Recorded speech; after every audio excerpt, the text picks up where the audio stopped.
Every year, millions believe this is a celebration of life.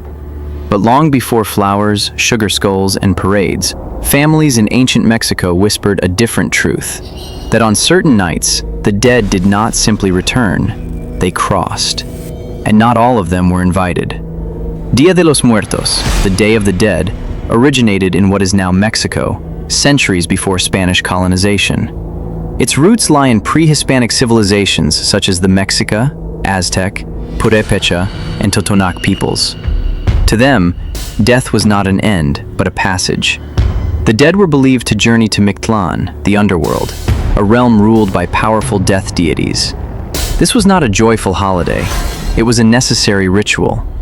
Families performed offerings not to celebrate, but to guide souls safely, so they would not lose their way and wander back angry, hungry, or incomplete.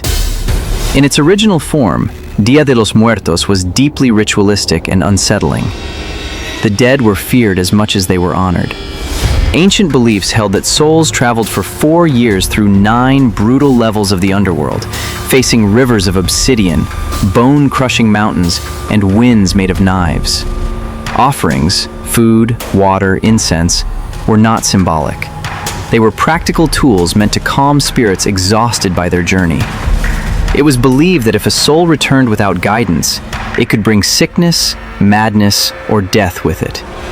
Legends speak of villages where rituals were skipped during droughts or wars. In those years, elders recorded strange events. Children speaking in unfamiliar voices, footprints appearing in ash, and shadows gathering near doorways at night. The dead were not benevolent ancestors. They were forces that had to be carefully managed. In the autumn of 1896, in a rural village outside Michoacán, a boy named Mateo disappeared 3 nights before Dia de los Muertos. His family searched fields, rivers, and forests. No body was found.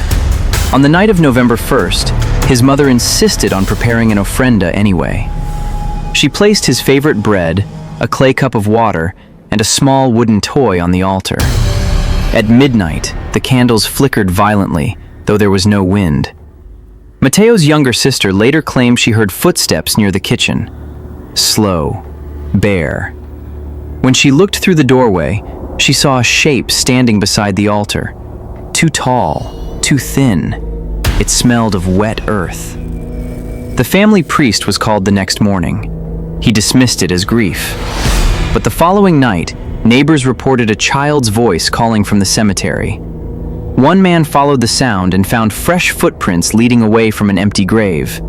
Mateo's. On November 3rd, the family awoke to find the wooden toy moved to the center of the house, covered in dirt. The boy was never seen again. But for years after, villagers avoided the cemetery at night, claiming the dead were still walking, confused, unfinished, and searching. A regional newspaper archive from 1896 references a missing child incident in Michoacán occurring during All Souls celebrations. While no supernatural claims were recorded officially, a police report notes unexplained disturbances in the cemetery and the sudden illness of 2 officers assigned to patrol it that week. The case remains unresolved.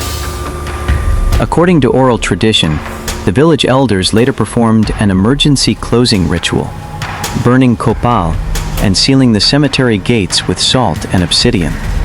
Witnesses said that as the final candle went out, a voice echoed through the streets, not a scream, but a sigh, then silence. The rituals stopped the disturbances, but locals believed the damage had already been done. Something had crossed without permission. Some theologians argue these rituals conflict with Christian doctrine, unintentionally invoking forces outside sanctioned belief. Was Dia de los Muertos always meant to honor the dead, or to keep them from staying? Were these souls visitors or warnings? Tell me which version you believe, and which festival should I uncover next?